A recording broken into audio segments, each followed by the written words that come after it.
Every city has a special element, a place, a history, a culture, a neighborhood vibe that makes it special. We all know this intuitively, but how do we use it in city buildings? It's magic when something special happens in a city that we don't expect. But can we take that luck out of it? Can we find ways to ensure these magical things, better neighborhoods, great buildings, and innovative design happen more often? It raises a question for us all. Can we design this outcome? Some call it placemaking. Alan Boniface from Vancouver, Canada, believes that we can. Please welcome Alan to talk about the urban magnet and how they can be used to build the new American city.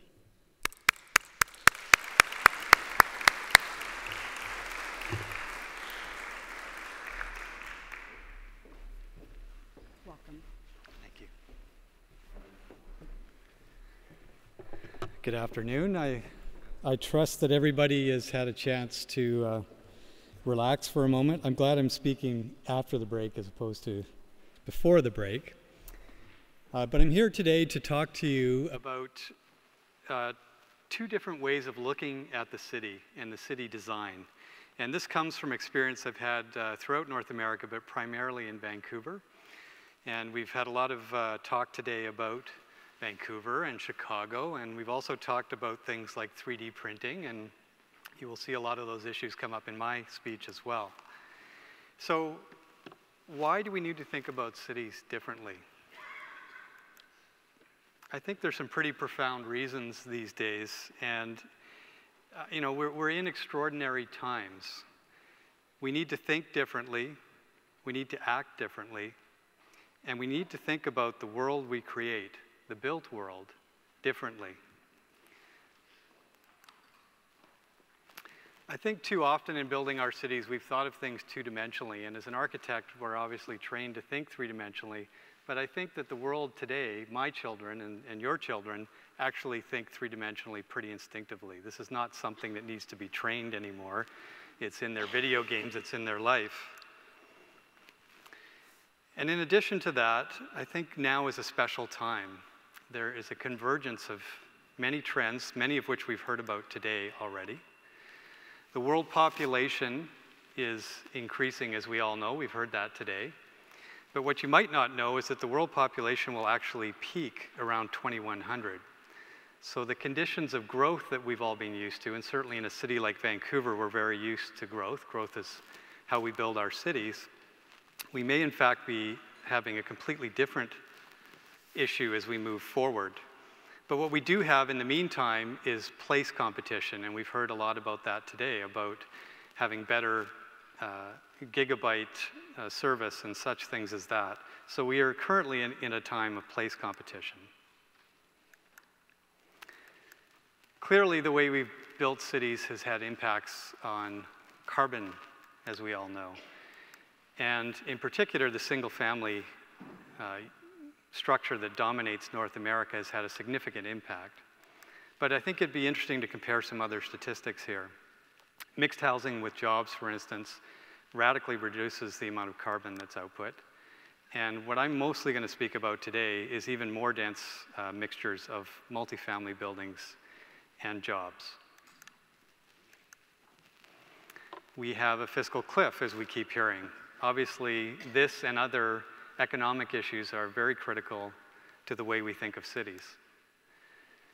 And of course, there are climate effects happening, and the way we think of our cities, especially the edges of our cities, and the way we think about density is also critical. I think if you read some of the slides earlier from the speaker from Geneva, you would have seen this phrase, the third industrial revolution, and it actually comes from The Economist. And it's a critical component of where we are going. And when we think about industry, we think about things like this. This is a classic industry, Rolls-Royce, but even they are thinking quite differently about the nature of employment and the nature of cities as a result. So manufacturing is going to change. It is changing. And so things that are made traditionally are going to change as well. And we've been talking a lot about that today, but I don't think we've taken the leap to what that means for city making and place making, and I think it's important to make that connection. We've heard about 3D printing many, many times today, but what we haven't heard, again, is what that means for cities. What it means is that with technology evolving the way it is, your neighbor, or you, will be able to manufacture things in your own home or down the street. And as this technology evolves even more, that will become an even more profound part of our cities. So what does that mean for zoning? What does that mean for the way we think about cities? Obviously, employment generally is a huge issue right now, especially in the United States. But one curious statistic is that there are 3 million manufacturing jobs available in the United States today. Traditional manufacturing jobs, but they don't seem very desirable. Clearly, energy and energy cost will become a major issue as we move forward. And an aging population, we all know about this, but what does it mean for the way we think about cities and density in particular? Another interesting story, and this book captures this very, very well, is the concept of how people arrive in cities now. We're currently undergoing a massive migration to cities. We've heard about that. But in fact, what is happening is that a lot of those people arriving in many other parts of the world are arriving to very impoverished conditions. And we look upon that quite often as something of a problem. But this book makes another statement, and it says it's not a problem. Attracting that kind of labor and capital to cities that may be in the outlying shanty towns of some of the larger cities is actually something that's quite valuable.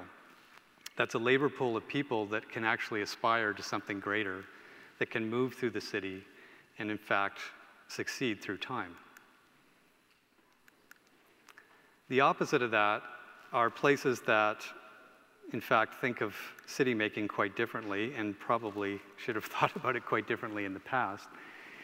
What has happened, I think, is that we think often of zoning. We think of the regulations and the ways we make cities, but we don't actually think about starting with people first, with the activities that people do in cities. We think instead of form.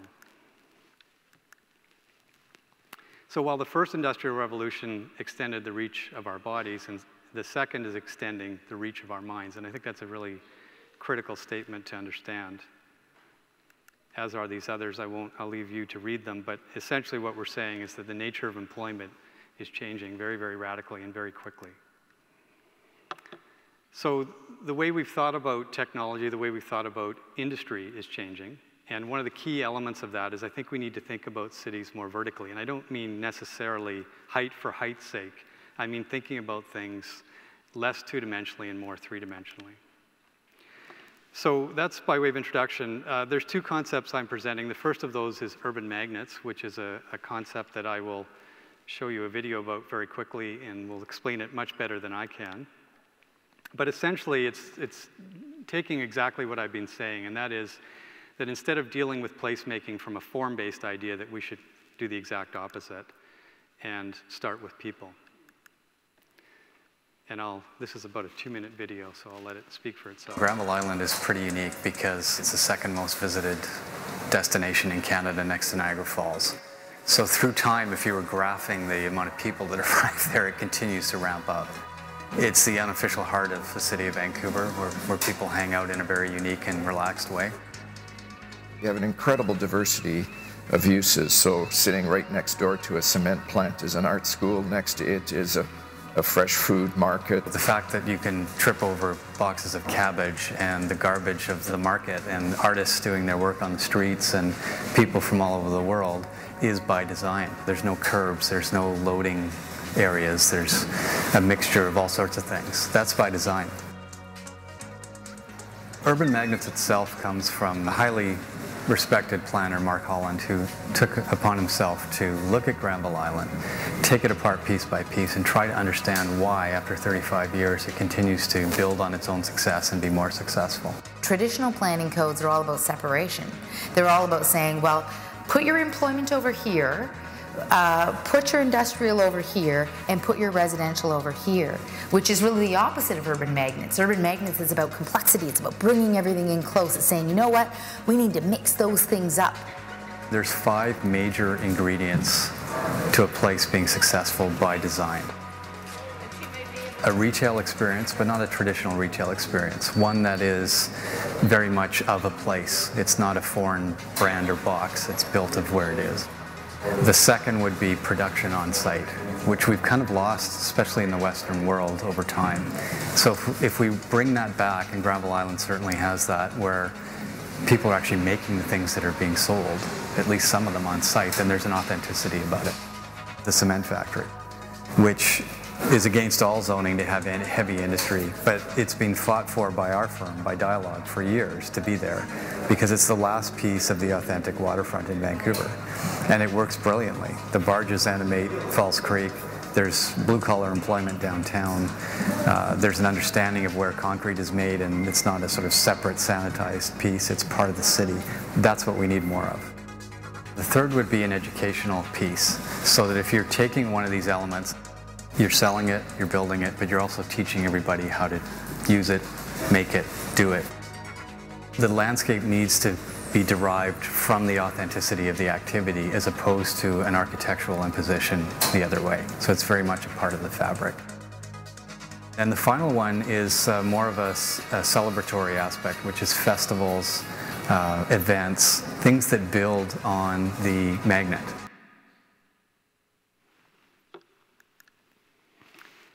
So I always do that. It just saves me some speaking time, basically. Essentially, I think what you've heard there and what you can see in the moving images as a theory of urban magnets is that there are 5 elements to those. And importantly, those elements all need to be there for a place to be successful, we found in our research. But moving back from that, what you need is an activity to base that on. So when I started here speaking about form and not form, the key thing is what people are doing or want to do in a place. And I've listed a few on this slide, but there's many, many, many others that we can think of. So when we look at the design of places, we always start from this type of background. What are the types of things that people are doing or want to do in a space? And how can we entertain that and build a community around that that's actually sustainable through time? So quickly, some examples. I've shown you Granville Island in Vancouver. Another project we're working on is a very large site in downtown Los Angeles. And this site, which I just flashed a slide of, is essentially a 16-acre site in the downtown, which is currently being used for filming, which is very much of the DNA of Los Angeles, and we saw it as an important activity magnet for that area. So the design that we've done is more than just buildings, it's more than just mixed use, and although it has all of that, it very much is about making the place of that activity. So on site, in addition to the buildings and what they do, are set-making places, costumes, movie memorabilia, and the embedding of movies within the built fabric of the place. And that's a very good example of what I'm talking about. Granville Island, I showed you very quickly. This is a slide of what Granville Island looked like 35 years ago, a very different landscape. And I just point out that concrete plant, you saw that in the video. It's very important that we left some of the authentic industry. And I think that's very important to cities as they rejuvenate themselves, that they don't lose those important working parts. Granville Island's gone on to be very successful through time. But that concrete plant is still there, and our firm fights for it continuously, even against some of our other clients who have residential towers across the water and suggest that they don't want to look at a concrete plant. The structures on Granville Island, and again, the fabric of a place, it tells you something. It's not something to be necessarily demolished.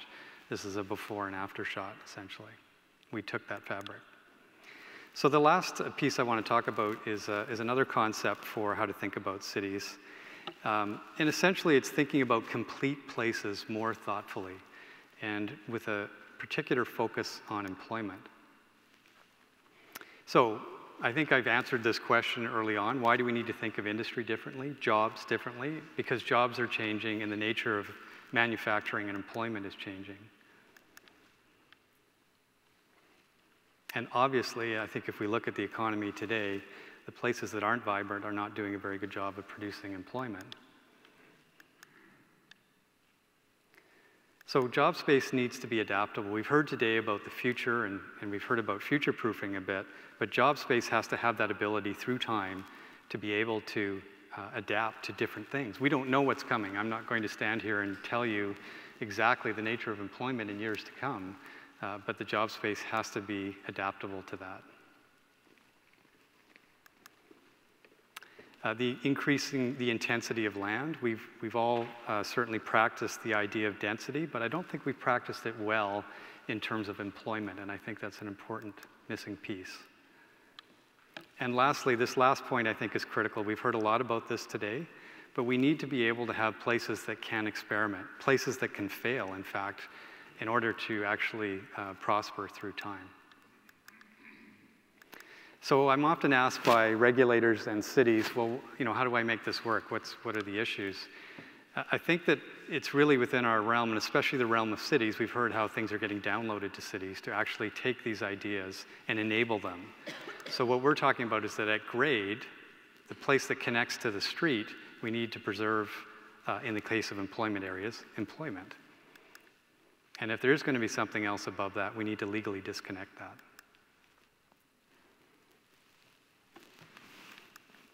So just a quick diagram of what that could mean. In Vancouver, and certainly in many other places, we have older industrial buildings that have had fairly traditional manufacturing. They don't have a lot of site coverage. They've had parking or machine parts around them.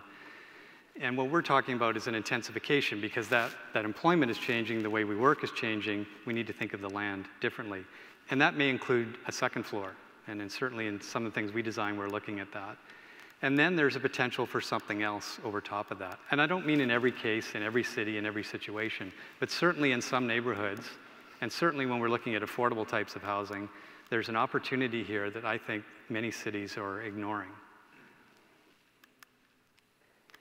So some quick examples. This is an example of a student project in Vancouver, but it's looking at a completely densified industrial base and the idea of having shared living above that with green space on top. In many parts of the world, and I'm only here for a few minutes, so I can't show you a ream of examples, but here's an example from Auckland where housing has been put over industrial space. And then again, the example from Granville Island where I think even heavy industry in certain circumstances can have a home in the inner city. Those jobs are important. And around the world, there's many, many examples. Even just the idea of intensifying industrial land, as is this example from China and Japan, I think is very important. So quickly, here's an example and a few examples from Vancouver of structures that we've done that actually live these words. This is a place where people go and watch hockey, a very loved activity in Canada. But just down the way, this is the Canadian Broadcasting Corporation. What we did is we turned the building inside out so that it had street activity. This is a place where free concerts happen all year. And further down the way, we have residential. We have one of the sound stages, which has a public art display on it, and a cafe, which is actually very, very busy most of the day, unlike that shot. And then finally, one of my colleagues is going to come up and speak to you next, and there's a project we're working on together in Memphis, which is something very dear to my heart, the Sears Crosstown project. And I thought I would just show you that because I think it's an ideal example of both of these principles.